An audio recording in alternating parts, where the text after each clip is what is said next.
আপনার ওই ১০ টাকার খাবার আমার লক্ষ টাকার পরিশ্রমকে ব্যর্থতায় পরিণত করে। আপনি ১০ টাকার চিপস নিয়ে আমার বাচ্চার সামনে আসবেন না। এর মানে আমি এইটা বলতে চাচ্ছি না যে আপনি দামি খাবার নিয়ে আসুন।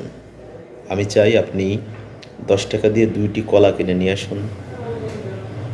তাও সম্ভব না হলে ৫ টাকা দিয়ে একটি কলা কিনে নিয়ে আসুন। কিন্তু চিপস নিয়ে আমার বাচ্চার সামনে আসবেন না। কারণ আমি অনেক কষ্ট করে বাচ্চাকে এই বাইরের খাবার থেকে দূরে রেখেছি।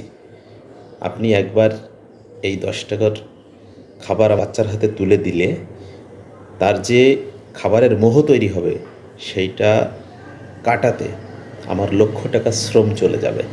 এই জন্য আমি আবারও অনুরোধ করছি, আপনি চিপস, চানাচুর, বিস্কুট, চকলেট এগুলো নিয়ে আমার বাচ্চার সামনে আসবেন না। তাই বলে যেদিন আমার বাচ্চা এগুলো খাইতে চাইবে সেটা আপনার বিজয় হিসেবে উল্লাস করবেন না।